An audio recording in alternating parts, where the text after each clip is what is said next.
Leader opposition Rahul ji उस वक्त leader opposition नहीं थे, और हम लोगों के सीनियर और सीपीआईएम के मरहूम सीताराम येचुरी साहब जनरल सेक्रेटरी थे, वो आए थे, तो हम तीनों एक साथ खड़े थे। तो राहुल जी ने कहा कि Sita, I have took one of your comrade.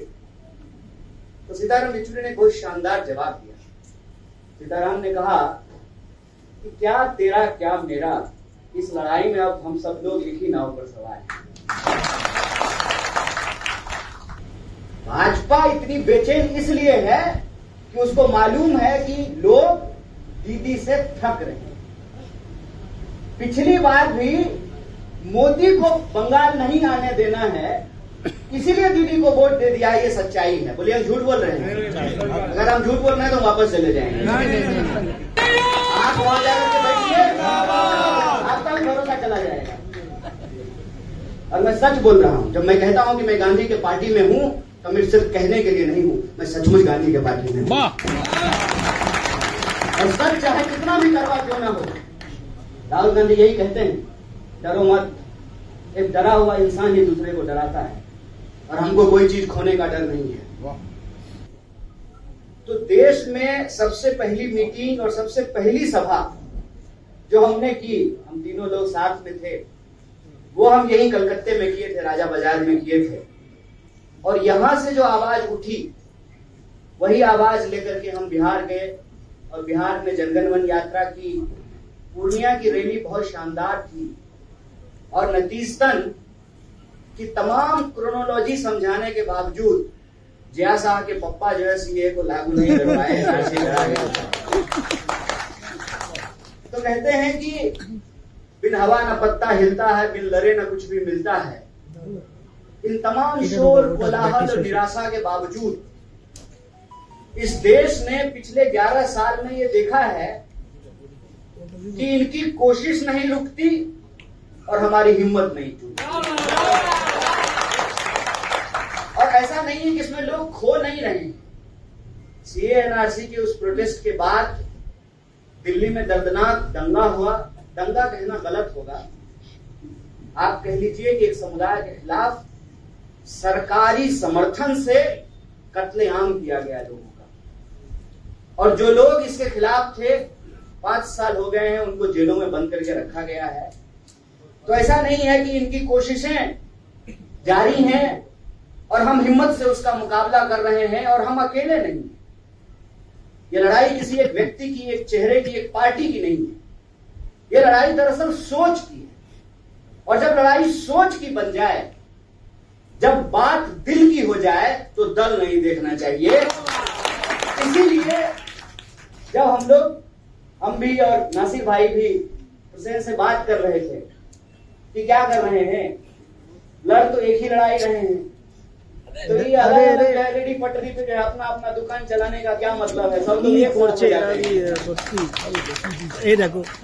और आपसे आज मैं यहाँ इस मौके पे एक बात साझा करना चाहता हूँ, क्योंकि वो निजी बात है, लेकिन मैंने पहले ही कहा है कि मैं राजनीतिक कारण से यहाँ नहीं हूँ, अपने दिल से मजबूर हूँ, इसलिए यहाँ हूँ। तो एक वाक्य आपको सुना देता हूँ। एक दिन हम पार्लियामेंट में, कांग्रेस पार्टी के पार्लियामेंट्री ऑफिस में थे। लीडर ऑपोजिशन राहुल जी उस वक्त लीडर ऑपोजिशन नहीं थे, और हम लोगों के सीनियर और सीपीआईएम के मरहूम सीताराम येचुरी साहब जनरल सेक्रेटरी थे, वो आए थे, तो हम तीनों एक साथ खड़े थे। तो राहुल जी ने कहा कि Sita, I have took one of your comrade. तो सीताराम येचुरी ने बहुत शानदार जवाब दिया। सीताराम ने कहा कि क्या तेरा क्या मेरा, इस लड़ाई में अब हम सब लोग एक ही नाव पर सवार हैं। इसको कहते हैं नॉन सेक्टेरियन पॉलिटिकल अंडरस्टैंडिंग। अगर अपनी सिर्फ दुकान चलानी है, तब तो अपना खोल करके बैठे रहिए, लेकिन अगर देश बचानी है, तो एक बात समझना पड़ेगा कि आज लड़ाई क्या है। और मैं कभी भी आरएसएस बीजेपी के खिलाफ हमेशा बोलता हूं, लेकिन कभी भी आरएसएस बीजेपी के अलावे किसी भी पार्टी के खिलाफ कुछ नहीं बोलता। और बंगाल के विभाजन की जो हिस्ट्री है, उस नफरत की राजनीति के लिए इस सरजमी को अपने कब्जे में लाना, अपने झंडे के नीचे लाना जरूरी है। इसीलिए वो पूरी ताकत लगा रहे हैं कि बांग्लादेशी घुसपैठियों के नाम पर भाजपा बंगाल में कैसे घुसपैठ करे। और इस बात को जो लोग समझते हैं उनको यह सियासी चैलेंज भी समझना पड़ेगा कि सीएए का सारा झमेला बंगाल में क्यों शुरू हुआ। और हम आपको आगाह कर रहे हैं कि एसआईआर का सारा झमेला भी बंगाल में शुरू होगा। और एसआईआर को लेकर के जो हकीकत नासिर साहब ने आपको बताई कि असली मसला क्या है, गृह मंत्री बोलते हैं ना क्रोनोलॉजी समझिए, तो आप भी इनके सरकार की क्रोनोलॉजी समझ लीजिए। जब 2014 में भाजपा की सरकार बनी, याद कीजिए, और मैं बात ये याद दिलाना चाहता हूं, इस मौके पर याद दिलाना चाहता हूं, जब एक आदमी आज कांग्रेस पार्टी ये कह करके ज्वाइन कर रहा है कि इस देश को अगर बचाना है तो राहुल गांधी के लीडरशिप को एक्सेप्ट करना।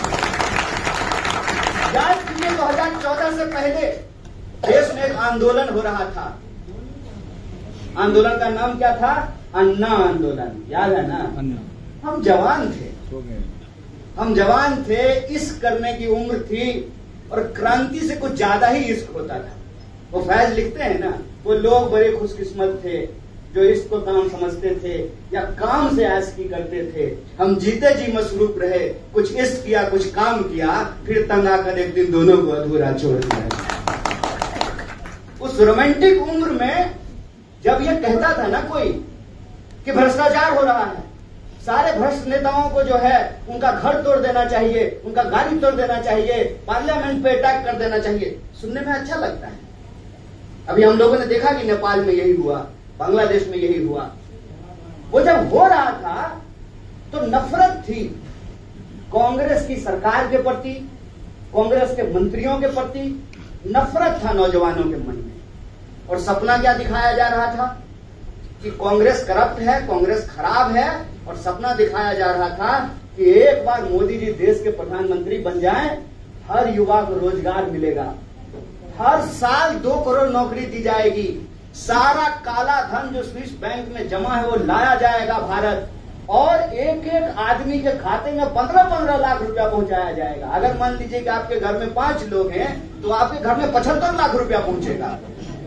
किसानों को उनके फसल का दाम डबल मिलेगा, महिलाओं पे अत्याचार बंद हो जाएगा, हर लोगों को पक्का मकान मिलेगा, घर मिलेगा। याद है वो सब वादा? पेट्रोल 50 रुपए लीटर मिलने लगेगा, गैस सिलेंडर 500 रुपए लीटर मिलने लगेगा। पेट्रोल 100 रुपए लीटर मिल रहा है, गैस सिलेंडर 1000 रुपए लीटर मिल रहा है। 1 लाख लोगों को भी हर साल नौकरी नहीं मिल रही है।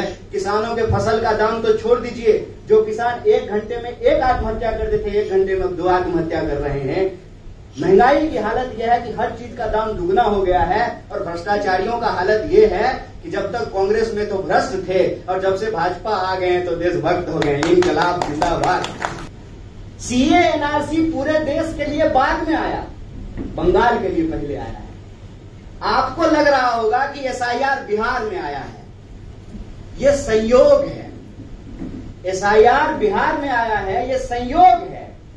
एसआईआर बंगाल में आएगा, ये भाजपा का प्रयोग है। इस बात को समझ लीजिए। इस बात की सियासत गंभीरता को जो समझते हैं वो समझते हैं कि बंगाल की स्थिति क्या है और भाजपा इतनी बेचैन क्यों है। भाजपा इतनी बेचैन इसलिए है कि उसको मालूम है कि लोग दीदी से थक रहे हैं। पिछली बार भी मोदी को बंगाल नहीं आने देना है, इसीलिए दीदी को वोट दे दिया। ये सच्चाई है। बोलिए हम झूठ बोल रहे हैं? अगर हम झूठ बोल रहे हैं तो वापस चले जाएंगे। एकदम सही बात।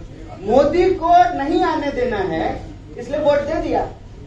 लेकिन बंगाल के लोग थक रहे हैं इस बात से, और बंगाल के लोग अपनी राजनीतिक स्थिति को समझ रहे हैं। बंगाल के लोग बखूबी समझ रहे हैं कि कैसे हमारे धर्म में घुसा जा रहा है। जो त्योहार आज तक बंगाल के इतिहास में नहीं मनाया गया, संयोग से अभी मैं गुरुदेव की लिखी हुई किताब गोरा पढ़ रहा हूं, 150 पेज पढ़ा हूं, उसके सारे पात्रों को देख रहा हूं, हर चीज की चर्चा है उसमें, लेकिन कहीं भी उस पूरे किताब में रामनवमी उत्सव का चर्चा नहीं है। एकदम सही। सब कुछ का चर्चा है। आप कोई भी लिटरेचर उठा करके पढ़ लीजिए, बंगाल का इतिहास उठा करके पढ़ लीजिए, कोई आंदोलन उठा करके पढ़ लीजिए। मैं इससे पहले तुलसीराम जी की किताब मुर्दैया पढ़ रहा था, उसमें भी जो बंगाल की चर्चा है, उसमें ये नए त्योहारों के बारे में कहीं कुछ भी नहीं मिलता है। तो बंगाल के धर्म में घुस रहे हैं, बंगाल के लोगों के जीवन जीने के तरीकों में घुस रहे हैं, और बंगाल की गलियों को, घरों को, दुकानों को, बाजारों को, मोहल्लों को, टोलों को और शहरों को आपस में बांट रहे हैं। उनको मालूम है कि अगर पूरे देश में राजनीति करनी है, ये कबीर साहब इस दर्द को बखूबी समझते हैं कि आपके नाम पर पूरे देश में वोट मांगा जाता है, कश्मीर के नाम पर पूरे देश में वोट मांगा जाता है। और आप पिछले 11 साल में ये देखे होंगे कि भाजपा बंगाल के नाम पर पूरे देश में वोट मांगना चाहती है। जब बिहार में एसआईआर हो रहा था तो ऑफिशियली 1-2 नौकरशाहों ने, ब्यूरोक्रेट ने कहा कि बांग्लादेश के लोग बिहार में पाए गए हैं। अब बोल तो कौन बेवकूफ है जो बिहार आया है, बताइए। हिंदी फिल्म में गाना बजता था, मेरे पिया गए रंगून वहां से किया है टेलीफोन तुम्हारी याद सताती। तो लोग काम करने के लिए बिहार से बंगाल आते थे, सैया गए कलकतवा ये सजनी। अभी कौन ऐसा बांग्लादेश का बुड़बक है जो बांग्लादेश छोड़ करके बिहार चला गया है? बिहार का लोग पूरी दुनिया में जा रहा है। अभी कैसा बांग्लादेश का लोग है जो पूरा दुनिया छोड़ करके बिहार चला गया है? आप ये बात समझ रहे हैं? बंगाल के सामने चुनौती है। वो चुनौती ये है कि सिर्फ हमको अपना कुर्सी नहीं बचाना है, हमको अपना इतिहास बचाना है, हमको अपनी विरासत बचानी है, हमको अपना समाज बचाना है, और हमको अपनी आने वाली पीढ़ी जो दंगे और नफरत में ना झोंकी जाए, जो हिंसा में ना झोंकी जाए, उस आने वाली पीढ़ी को बचा करके रखना है। जो हम राम और रहीम एक साथ इस मिट्टी पर रहते आए हैं, उस दोस्ती, उस विरासत को बचाने की लड़ाई है। और ये बंगाल को जलाना चाहते हैं, ये बंगाल के लोगों को आपस में लड़ाना चाहते हैं, कभी सीए के नाम पर, कभी वक्फ के नाम पर, और अब इनका नया चोचला एसआईआर आया है। एसआईआर के नाम पर बिहार के, बंगाल के जो आपस में एक साथ रहने वाले लोग हैं, एक दूसरे से नफरत करना सिखाना चाहते हैं, एक दूसरे को शक की निगाह से एक दूसरे को हम देखें, ये हमारे दिमाग में डालना चाहते हैं। इसलिए इस साजिश को हमको समझना पड़ेगा। आपको समझना पड़ेगा कि ये जमहूरियत को अपने पॉकेट में गिरवी बना करके रख लेना चाहते हैं। ये चाहते हैं कि ऑलरेडी इस देश में जमहूरियत जो है वो सांसें गिन रही है, इसकी जो बची खुची सांस है वो भी जमहूरियत की सांस को ये छीन लेना चाहते हैं। आप यहाँ बैठे हुए लोग अपने दिल पे हाथ रख करके कहिए, आप में से कितने लोग सोचते हैं कि आप एमएलए बन सकते हैं? सच बताइए, कोई सोचता है? ऐसा लिखा हुआ तो नहीं है संविधान में? ऐसा लिखा हुआ है संविधान में लिखा हुआ कि आप में से कोई एमएलए नहीं बन सकता? आप में से किसी को भी भरोसा है कि आप एमपी बन सकते हैं? नहीं, आपको भरोसा, आप मंच पे खड़े, आप उधर जाकर के बैठिए, आपका भी भरोसा चला जाएगा। झूठ मत बोलिए, आप वहां जाकर के बैठिए, आपका भी भरोसा चला जाएगा। और मैं सच बोल रहा हूं, जब मैं कहता हूं कि मैं गांधी के पार्टी में हूं, तो मैं सिर्फ कहने के लिए नहीं हूं, मैं सचमुच गांधी के पार्टी में हूं। और सच चाहे कितना भी करवा क्यों ना हो, राहुल गांधी यही कहते हैं, डरो मत। एक डरा हुआ इंसान ही दूसरे को डराता है।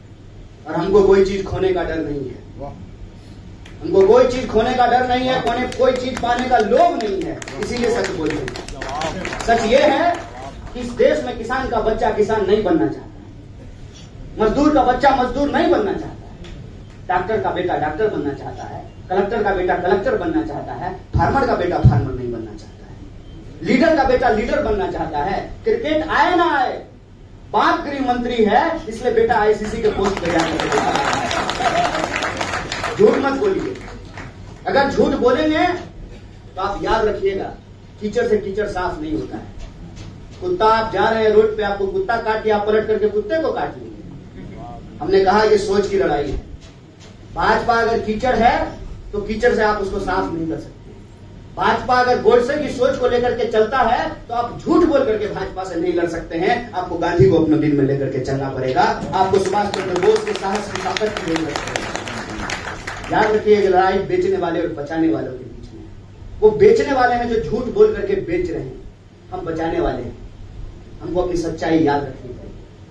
जिस जमहूरियत का बुनियाद ये है कि हर नागरिक का अधिकार बराबर है। नासिर साहब ने कहा कि 1 person = 1 वोट, ये पंडित जवाहरलाल नेहरू ने दिया। इस देश के संविधान ने हमको दिया कि हेलीकॉप्टर पर चलने वाला का भी वोट एक होगा और पैदल चलने वाला, साइकिल पर घूमने वाला का भी वोट एक होगा। ये इस देश के पहले प्रधानमंत्री पंडित जवाहरलाल नेहरू ने दिया, डॉक्टर बाबा साहब भीमराव अम्बेडकर के संविधान में। आज हम वोट तो दे रहे हैं, लेकिन हमको भी पता है कि हम नहीं बन सकते। मतदाता को पता है कि हम नहीं बन सकते। तो पहले हर कोई चुनाव लड़ सकता था, ये हमारे दिमाग से मिटा दिया गया। अब जो ये SIR आया है, ये हमारे दिमाग से ये मिटाने की कोशिश है कि तुम्हारी वोट की हमको जरूरत ही नहीं है।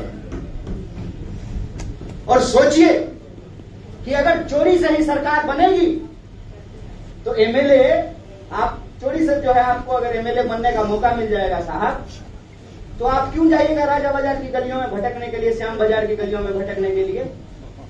आप तो जैसा के बाप के पास जाएंगे, उसको गुड मॉर्निंग सर, नमस्ते सर, सुबह शाम करेंगे, वो वोट चोरी करके आपको MLA बना देगा। अगर नेताओं को यह भरोसा हो जाए कि जनता का वोट का जरूरत नहीं है, तो आपकी गली में आएगा। आपको क्या लगता है लोकतंत्र वरदान में मिला है? वैलेंटाइन गिफ्ट है लोकतंत्र। Darling how are you, let's have coffee. यह है लोकतंत्र। अगर ऐसा होता तो लोकतंत्र 1950 में नहीं आता। जब दुनिया आई थी तभी लोकतंत्र आ गया होता। लोकतंत्र मां के पेट से पैदा होने से नहीं मिला है। लोकतंत्र जिन माओ ने ऐसे बच्चों को अपनी कोख से पैदा किया जो हंसते हंसते फांसी के फंदे को चूम लिए, उनकी वजह से लोकतंत्र आया है। नहीं तो रानी के पेट से राजा पैदा होता था। रानी के पेट से राजा पैदा होता था। कौन कहां पैदा होगा, इससे उसका मुस्तकबिल तय होता है। जमहूरियत में कोई कुछ भी बन सकता है। प्रधानमंत्री झूठ ही सही, अगर ये कहते हैं कि वो चाय बेचे हैं, फिर इस देश का प्रधानमंत्री बने हैं, तो उनको नेहरू को धन्यवाद कहना चाहिए, उनको कांग्रेस पार्टी को धन्यवाद कहना चाहिए। अगर इस देश में मां आंगनबाड़ी में काम करती है, क्या हम प्रधानमंत्री के खिलाफ अपनी आवाज को उठा पाते? जिस देश में लोगों को जूता पहनने का अधिकार नहीं था, सर पे छाता रखने का अधिकार नहीं था, घोड़ा पे चढ़ने का अधिकार नहीं था, 21वीं सदी में आप मर्सिडीज पे चढ़ सकते हैं लेकिन घोड़ी पे नहीं चढ़ सकते। बताइए कितना कमाल का देश है। आपको लगता है कि जमहूरियत वरदान में मिला? लोक लाज से चलता है लोकतंत्र, लोगों के अधिकार से चलता है लोकतंत्र। लोकतंत्र अगर मिला है तो लोगों की भागीदारी से मिला है। और यह जो SIR है, यह लोगों की भागीदारी को समाप्त कर देना चाहते हैं। एक क्रोनोलॉजी समझिए कि अन्ना आंदोलन शुरू हुआ और हुआ कि बदलाव आएगा देश में। 14 में बदलाव तो हुआ, लेकिन वो बदलाव सकारात्मक नहीं, नकारात्मक था। देश को आगे नहीं पीछे ले जा रहा था। देश के लोगों को छेड़िए, अपनी भी डिग्री छुपा रहा था, अपनी शादी छुपा रहा था। जिसने अपनी शादी चलाई नहीं, वो घर घर जाकर के सिंदूर बांट रहा था। है ना कमाल का बात? जिसने अपनी पत्नी छोड़ दी, वो घर घर जाकर के सिंदूर बांट रहा था। और जो माल का बात आया तो भारत पाकिस्तान का दुबई में मैच करा रहा है। ऐसा कमाल की बात? ये सब हम अपनी आंखों के सामने देख रहे हैं। इसीलिए SIR की क्रोनोलॉजी समझिए। जब 14 में सरकार बनी तो अभिमान से कहता है जय शाह का पप्पा कि 50 साल तक राज करेंगे। कैसे भाई? 5 मिनट के बाद हमारे आपके साथ क्या होगा? सर पे ये छत गिर जाए, हम अभी मर जाएं, जा रहे हैं, एक्सीडेंट हो जाए तो जिंदगी खत्म हो जाए। जिंदगी का कुछ मालूम नहीं। आपको कैसे मालूम है 50 साल तक आप राज करेंगे? क्योंकि उन्होंने बेईमानी कर दिया था। बेईमानी ऐसे करी कि पहले रिजॉर्ट घुमाना शुरू किया MLA को, रिजॉर्ट पॉलिटिक्स शुरू हुई। फिर CD बनाया, नेताओं को CD बनाया, फिर ED भेज करके उनको डराया धमकाया। और जो सारे लोग पहले भ्रष्टाचारी कहलाते थे, भाजपा ही होते ही सारे सदाचारी बन गए, राष्ट्रवादी बन गए। और जब नई सरकार आई तो इन्होंने नया प्रोग्राम बनाया। उसी पार्लियामेंट में ये नया कानून लेकर के आए हैं, जिस कानून में इन्होंने कहा कि चुनाव आयोग के ऊपर कोई कार्रवाई नहीं होगी। कमाल बात है, राज्यसभा के सांसद हमारे बीच मौजूद हैं। अभी एक अध्यादेश सरकार लेकर के आई कि मुख्यमंत्री और प्रधानमंत्री भी कानून से ऊपर नहीं है। 30 दिन तक अगर वो जेल में रहेंगे तो उनको अपने पद से इस्तीफा देना पड़ेगा। मेरा एक सीधा सवाल है, जब मुख्यमंत्री और प्रधानमंत्री भी कानून से ऊपर नहीं है तो चुनाव आयोग को कानून से ऊपर क्यों रखा गया है? ये बात हमको बताइए।